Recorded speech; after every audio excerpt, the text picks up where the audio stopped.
अस्सलाम वालेकुम dear students. आज आपका तीसरा लेक्चर है फर्स्ट ईयर फिज़िक्स का और इसमें हम पढ़ेंगे टेबल ऑफ प्रीफिक्सेस। थोड़ी सी चीज़ ये आपको बता के फिर हम नेक्स्ट लेक्चर पे चले जाएंगे। ये आपने 9th क्लास 10th क्लास उसमें भी प्रीफिक्सेस का टेबल पढ़ा हुआ होगा। प्रीफिक्स हम किसे कहते हैं, बिल्कुल ऐसे ही जैसे आपके पास कहीं पे लिखा हुआ नज़र आए 1 मिलीमीटर, तो मिलीमीटर में ये जो मिली है ये इसका प्रीफिक्स है। तो मिली प्रीफिक्स क्या है? Milli is equal to 10⁻³ it means कि हम 1 मिलीमीटर को लिख सकते हैं 1 इंटू 10⁻³ मीटर्स। इसी तरह एक प्रीफिक्स इस तरह से है कि किसी जगह पे लिखा हुआ हो 3 किलोमीटर्स, तो इसमें जो किलो है ये प्रीफिक्स है and kilo is equal to 10⁻+3। तो इसको हम लिख सकते हैं 3 इंटू 10⁻³ मीटर्स। तो इस तरह ये डिफरेंट प्रीफिक्सेस यहाँ पे यूज होंगे। फॉर एग्जाम्पल चंद एक प्रीफिक्सेस आपको और बता देते हैं। 1 सपोज 2 मेगा पिक्सल्स, ये जैसे रिजॉल्विंग पावर की यूनिट है कैमरा के अंदर, तो mega means 2 into 10⁻⁶। So 10⁻⁶ is mega. तो इसी तरह का आपको प्रीफिक्सेस का टेबल आज दे दिया जाएगा असाइनमेंट में। वो प्रीफिक्सेस का टेबल आपने याद करना है और तैयार करना है। हमारा नेक्स्ट टॉपिक स्टूडेंट्स वो है एरर्स एंड अनसर्टेनिटी। एरर क्या होती है और अनसर्टेनिटी क्या होती है, इन दोनों में भी बारीक सा फर्क है। तो अनसर्टेनिटी को जिस वक्त हम आखिर पे जाके डिफाइन करेंगे तो वहाँ आपको ये फ़र्क वाज़े तौर पे पता चल जाएगा। दूसरे ये होगा कि जो टर्म्स मैं बता के तो आपको सारी चीज़ें बोर्ड पे हो सकता है लिखी भी ना मिलें, तो जो मैं बोल रहा हूँगा तो आप जिस वक्त इसको लेक्चर को सुनते हैं तो अपने रजिस्टर पेन लेके बैठ जाएं, तो उसमें कुछ डेफिनेशंस, कुछ बेसिक डिस्क्रिप्शंस वहाँ पे आपको सुनाई देंगी मेरे से, तो उनको आप उसी तरीके से लिख लीजिएगा। एरर एंड अनसर्टेनिटी को पढ़ने से पहले हम देखते हैं कि किसी भी रिजल्ट में क्या वजूहात होती हैं, रीजंस क्या होती हैं कि आपका रिजल्ट गलत आ रहा होता है। तो एरर की बेसिक डेफिनेशन ये है कि किसी भी चीज़ की जो मेजरमेंट की जा रही है उसकी एक एक्चुअल वैल्यू है और एक मेजर करते हुए वैल्यू आती है जो एक पर्सन जो परफॉर्म कर रहा है वहाँ पे कोई एक्सपेरिमेंटेशन, कोई वेरिफिकेशन, कुछ रिजल्ट को जो कैलकुलेट कर रहा है एक वैल्यू वहाँ से आती है। तो वो जो वैल्यू है उसका डिफरेंस एक्चुअल के साथ, इसको हम एरर कहते हैं। तो इसको आप सिंपली इस तरह डिफाइन कर सकते हैं, the difference between actual measurement and the measurement taken by a person और measurement taken by some device, the difference between these two results is called error. इसको आप लिख भी सकते हैं कि व्हाट इज एरर, ये जो मैंने अभी आपको डेफिनेशन बोली ये उसमें आ जाएगी। सो उस एरर की कुछ रीजंस हो सकती हैं। वो रीजंस क्या हो सकती हैं, यहाँ लिखी हुई हैं, देखें। नेग्लिजेंस, कि किसी भी आप परफॉर्म करते हुए एक्सपेरिमेंट में केयरलेसनेस, लापरवाही करें, नेग्लिजेंस करें, आप प्रॉपरली उसको मेजर ना करें, आपको काम आता है लेकिन आप बेएहतियाती कर रहे हैं, उस बेएहतियाती की वजह से रिजल्ट खराब हो सकता है।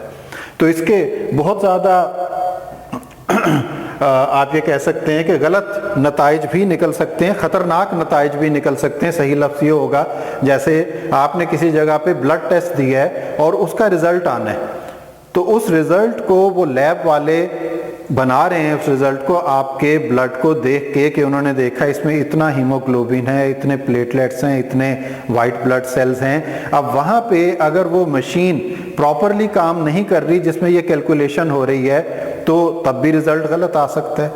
अगर कोई पर्सन मैन्युअली रिजल्ट को जो है वो बना रहा है और वो वहाँ पे कोई नेग्लिजेंस करता है, केयरलेसनेस करता है, वो किसी के साथ बातों में लगा हुआ है, उधर रिजल्ट भी बना रहा है, गौर से नहीं देख रहा आपके सैंपल को, तो वहाँ पे भी गलत रिजल्ट आ सकता है। इसी तरह बहुत सिंपल सी एग्जांपल, हम सपोज करते हैं कि ये मेरे हाथ में मार्कर नहीं बल्कि एक फुट है और हम इस बोर्ड की लेंथ मेजर करना चाहते हैं, तो उसको लेंथ को मेजर करते हुए मैं इस तरह करता हूँ कि यूँ करता हूँ 1, यहाँ जाके एक निशान लगाया, फिर उस निशान पे इसको रखा 2, 3, 4, ऐसे मैं उसको मेजर करता चला जा रहा हूँ। अब इसमें मैं जितनी एहतियात करूँगा उतना ये रिजल्ट बेहतर आएगा, और जितनी बद एहतियाती की जाएगी तेज़ी तेज़ी से 1, 2, 3, 4, 5, तो इसका मतलब है कि इस रिजल्ट में ज़्यादा गलती आने के चांसेस हैं। तो इसको हम कह सकते हैं कि ये नेग्लिजेंस या केयरलेसनेस की जा रही है। इसी तरह एक रीज़न होती है फॉल्टी ऑपरेटर्स। फॉल्टी ऑपरेटर्स का मतलब यही है कि आप एक एक्सपेरिमेंट लैब में परफॉर्म कर रहे हैं और वो सपोज इलेक्ट्रिसिटी का एक्सपेरिमेंट है, आपने वोल्ट मीटर लगाया, एम मीटर लगाए, सारी चीज़ें और कैलकुलेशन कर रहे हैं। तो जब आपने सपोज वोल्ट मीटर शुरू में लगाया तो आपने देखा कि उसकी जो ज़ीरो की सुई है वो अपनी जगह पे मौजूद नहीं है, बगैर कनेक्ट किए ही अपनी जगह पे नहीं है। इट मीन्स कि वो वोल्ट मीटर फॉल्टी है। इसी तरह एम मीटर में भी हो सकती है। इसी तरह आपके पास जो है वो स्क्रू गेज, वर्नियर कैलिपर, इनमें आपको पढ़ाया भी गया कि आप चेक कर लें 0 0 के साथ मैच कर रहा है, अगर नहीं कर रहा तो वो ज़ीरो एरर है। तो फॉल्टी ऑपरेटर्स की एक एग्जांपल ज़ीरो एरर भी है किसी भी डिवाइस में मौजूद होना। तो इसको भी अभी हम जब आगे पढ़ेंगे टॉपिक तो ये आ जाएगी ये चीज़ कि इसको हम कैसे ठीक कर सकते हैं। तीसरी रीज़न ये हो सकती है कि जो भी एक्सपेरिमेंट परफॉर्म करने वाला या मेजरमेंट करने वाला पर्सन है वो मेथड या टेक्निक प्रॉपर तरीके से अप्लाई नहीं कर रहा, इसको हम कहेंगे कि वो इनएप्रोप्रिएट मेथड यूज़ कर रहा है या इनएप्रोप्रिएट टेक्निक यूज़ कर रहा है। इसको यूँ कह सकते हैं कि जैसे किसी एक्सपेरिमेंट में केमिकल आपने एक ख़ास मिकदार में डालना है, तो वहाँ पे लिखा है 2 ml डालना है, ठीक है। तो आप जो 2 ml जहाँ से ले रहे हैं वहाँ पे आपने ये देखा कि 2 के निशान को प्रॉपरली जो है वो कैलिब्रेशन जहाँ हुई भी है उसको प्रॉपरली देखा ही नहीं है, और उससे आपने क्या किया कि थोड़ा सा ऊपर नीचे केमिकल उसके अंदर डाल दिया। तो अब आपकी ये जो टेक्निक है ये ओरिजिनल टेक्निक से थोड़ी सी फ़र्क हो गई। और भी इसकी एग्जांपल्स ली जा सकती हैं, वो आगे चल के हम जैसे जैसे फिजिक्स पढ़ेंगे तो उसमें ये आती चली जाएंगी। अब इन चीज़ों के बाद हम टाइप्स ऑफ एरर पे आते हैं। हमारे पास 3 टाइप्स हैं एरर की, जिसमें से पहली अभी हमने बोर्ड पे लिखी हुई है, इसको हम कहते हैं पर्सनल एरर। पर्सनल एरर की डेफिनेशन ये है कि ऐसी एरर किसी भी कैलकुलेशन में जो नेग्लिजेंस की वजह से आए या केयरलेसनेस की वजह से आए, पर्सन की किसी मजबूरी की वजह से आए पर्सनल, तो उसे पर्सनल एरर कहते हैं। जैसे कोई पर्सन जो है वो इनएडुकेट है, वो पूरे तरीके से एक काम को कर नहीं सकता, जैसे आपने ये कैलकुलेशन इस तरह से की कि यहाँ पे यूँ निशान लगाना था फुट का, फिर आगे यूँ रखना था, तो ये आपने कैलकुलेशन करनी थी सपोज ऊपर वाली लेंथ की। तो हम एक पर्सन को कहते हैं कि भाई ऊपर वाली लेंथ कैलकुलेट करें, और ऊंचा होने के लिए कोई चीज़ भी नहीं है, वो जहाँ तक उसका हाथ जाता है वो वहाँ तक उसको ले जाके कैलकुलेट करता है। तो इसमें जो एरर आएगी वो पर्सनल एरर आएगी, क्योंकि उसकी हाइट वहाँ तक नहीं पहुँच रही। इसी तरह इसमें केयरलेसनेस भी आ जाती है। केयरलेसनेस को आपको पहले एक्सप्लेन कर दिया था कि लापरवाही से की गई कैलकुलेशन में जो एरर आती है उसको हम पर्सनल एरर में लेके जाएंगे। पर्सनल एरर को ठीक करने का तरीका क्या है? ठीक करने को साइंस में कहते हैं रेमेडाइज करना। तो इसकी रेमेडी क्या है? तो इसकी रेमेडी ये है कि केयरलेसनेस को दूर किया जाए। उसकी अगर कोई मजबूरी है, वो पहुंच नहीं रहा हाइट पे, तो उसको वो चीज़ प्रोवाइड की जाए कि बेंच दिया जाए ताकि वो ऊंचा हो जाए और ऊपर के उस हिस्से को कैलकुलेट कर ले। अगर एक पर्सन कैलकुलेशन कर रहा है, उसे मेथड भी आता है, सब चीज़ें हैं, लेकिन उसकी नज़र कमज़ोर है और उस टाइम पे उसके पास उसकी अपनी गिलासेस मौजूद नहीं है, तो ये भी रीज़न बन जाएगी उसकी पर्सनल एरर में उस चीज़ के गलती आने की। तो उसको वो चीज़ प्रोवाइड की जाए या वो खुद अपनी चीज़ों को मुकम्मल करे। This is called personal error. तो ये आपको नोट्स में पूरे तरीके से मिल भी जाएंगे, जो साथ साथ हम नोट्स अभी अपलोड करना शुरू करेंगे। इसके बाद दूसरी एरर है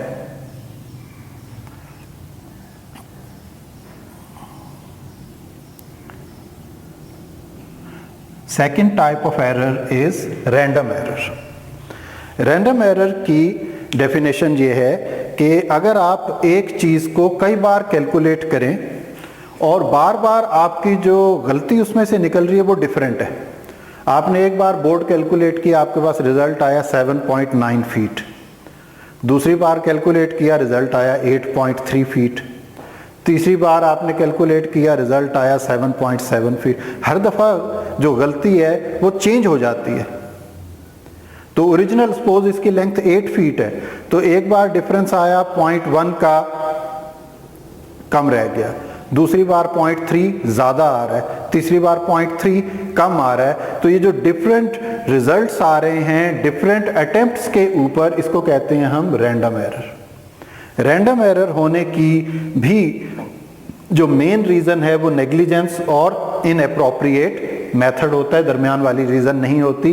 इसको हम नेग्लिजेंस, केयरलेसनेस में लेके जाएंगे या इनएप्रोप्रिएट मेथड में लेके जाएंगे। डेफिनेशन इसकी क्या बनेगी रैंडम एरर की, कि many results collected by taking the different calculations, all results are different all together from each other. वो तमाम रिजल्ट्स एक दूसरे से मुख्तलिफ हों। तो प्रॉपरली इस डेफिनेशन को हम यूँ लिख सकते हैं, random error is said to occur when repeated measurements of the same quantity give different results. Repeated measurement of same quantity give different results, this is called random error. इसको ठीक करने का तरीका क्या है, इसकी रेमेडी क्या है? इसकी रेमेडी बहुत आसान है। वो ये है कि बाय टेकिंग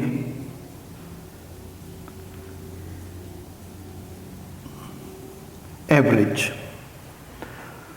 आप तमाम रिजल्ट्स की एवरेज ले लें। सपोज अभी हमने जो एक रिजल्ट लिया था, हमें पता था कि हमारे इस बोर्ड की length, actual length is 8 feet.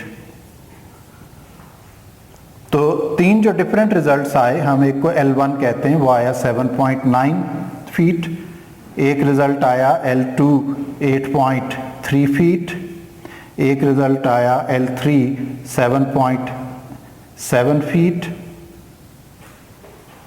अब आप इनकी एवरेज ले लें। तो average length of the board 7.9 plus 8.3 plus 7.7, इसको तीन रीडिंग्स हैं तो 3 से डिवाइड कर दें, तो इनका रिजल्ट ऊपर टोटल करके 23.9 डिवाइडेड बाय 3 बन रहे। तो 24 होता तो एग्जैक्ट 8 आ जाता। तो ये अभी आपके पास जो रिजल्ट बनेगा वो तकरीबन 7.93 फीट बन रहे, जो क्लोज है एक्चुअल वैल्यू के। तो इसका मतलब ये हुआ कि 3 डिफरेंट गलत रिजल्ट्स, जिन्होंने एग्जैक्ट रीडिंग नहीं दी, वो मिलके एवरेजली तकरीबन उसके करीब पहुंच गए उस रिजल्ट के, जो कि आपकी एक्चुअल लेंथ थी या एक्सपेरिमेंटल लेंथ थी इस वाइट बोर्ड की।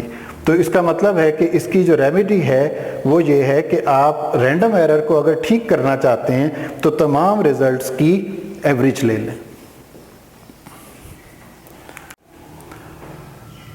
तीसरी टाइप एरर एंड अनसर्टेनिटी के टॉपिक में टाइप्स ऑफ एरर की सिस्टमैटिक एरर है। सिस्टमैटिक एरर की डेफिनेशन ये है कि the error due to faulty operators or inadequacy of some experimentation, some device.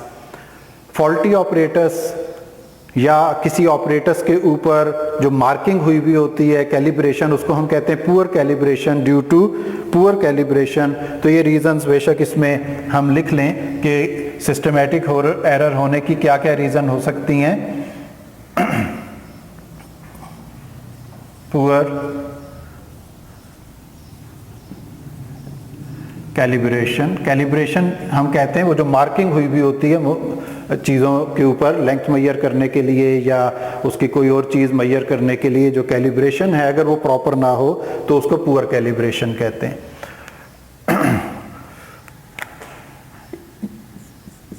Faulty operators,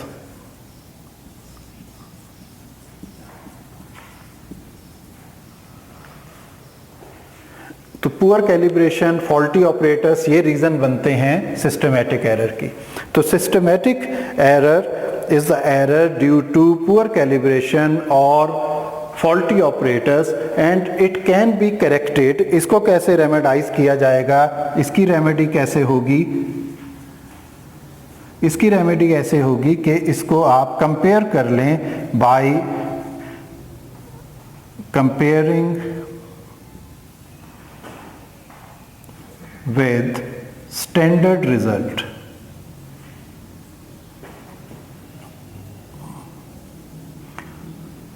या जो ऑपरेटर स्टैंडर्ड रिजल्ट देता है उसके साथ कैलकुलेशन की जाए और जो ऑपरेटर्स आपको अवेलेबल था उसके साथ जो कैलकुलेशन की गई है उन दोनों के कंपैरिजन में आपको डिफरेंस निकल आएगा। वो डिफरेंस बताएगा कि इसमें जो एरर है वो सिस्टमैटिक एरर है। सिस्टमैटिक एरर होते हुए जो पर्सन परफॉर्म कर रहा है वहाँ पे उसकी कोई गलती नहीं होती। फॉर एग्जांपल आपके पास जीरो एरर है वर्नियर कैलिपर में, तो जब आप कैलकुलेशन सारी कर लेते हैं वो बिल्कुल ठीक कैलकुलेशन है, आपने लेंथ मेजर की और उसके साथ आपने जीरो एरर को ऐड या सब्ट्रैक्ट करना था वो सब कुछ भी किया और उसको प्रॉपरली फार्मूले के अंदर पुट किया, रिजल्ट निकाला, यूनिट प्रॉपर लिखी, ये सारी चीज़ें आपने ठीक की, लेकिन फिर भी आपका रिजल्ट स्टैंडर्ड रिजल्ट के साथ मैच नहीं कर रहा, तो इट मीन्स आपकी कोई गलती नहीं है, ये एरर सिस्टमैटिक एरर है, ये ऑपरेटर्स की वजह से आ रही है या ऑपरेटर्स पे मौजूद किसी और गलती की वजह से आ रही है। इसको ठीक करने का तरीका है कि आप उस जो रीडिंग आपके पास आई है उसको स्टैंडर्ड रीडिंग के साथ मैच कर लें। सिंपल ये मेथड है इसका, तो आपको रिजल्ट सामने आ जाएगा। इसको हम कहते हैं सिस्टमैटिक एरर। अब इस लेक्चर के आखिर पे हमने एक चीज़ छोड़ दी थी कि एरर और अनसर्टेनिटी इस टॉपिक की डेफिनेशन है। तो एक बार बोर्ड में ये क्वेश्चन आ चुका है शॉर्ट क्वेश्चन में, what is the difference between error and uncertainty.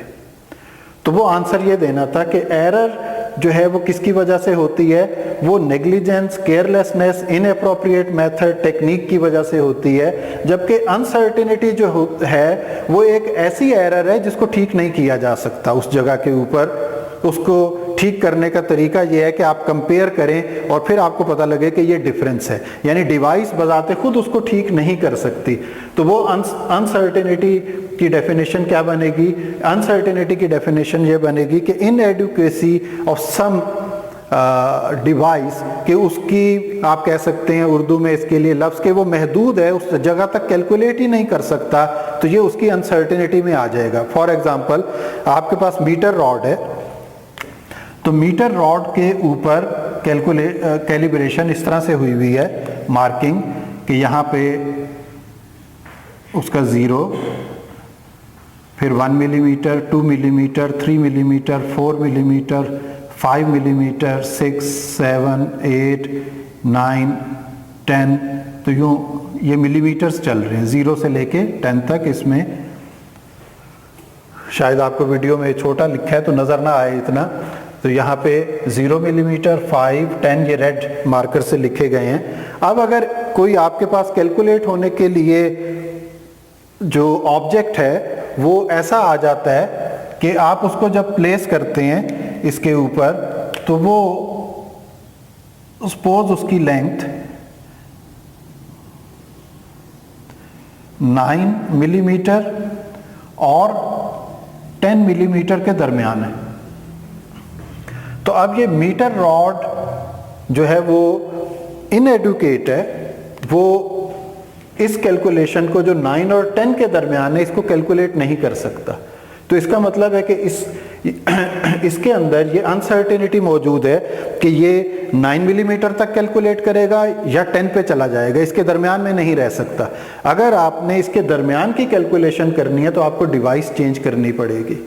तो इसका मतलब ये हुआ कि मुख्तलिफ डिवाइसेस की जो अनसर्टेनिटी है वो डिफरेंट होती है, और अनसर्टेनिटी ही उसका फिर लीस्ट काउंट बन जाती है। हम ये कह सकते हैं कि मीटर रॉड 1 मिलीमीटर तक काउंट कर सकता है, 1 मिलीमीटर से कम पे काउंटिंग नहीं कर सकता। इससे कम पे जाना है तो फिर आपको वर्नियर कैलिपर में जाके कैलकुलेशन करनी होगी या स्क्रू गेज में कैलकुलेशन करनी होगी। तो इस तरह हमारा ये वाला टॉपिक आज स्टूडेंट्स ख़त्म हुआ। इसको आपको मैं नोट्स प्रोवाइड कर दूंगा उसी LMS पोर्टल के ऊपर। आपने इसको याद करना है और याद करके अपने पास रफ रजिस्टर्स पे लिखना है। बहुत शुक्रिया।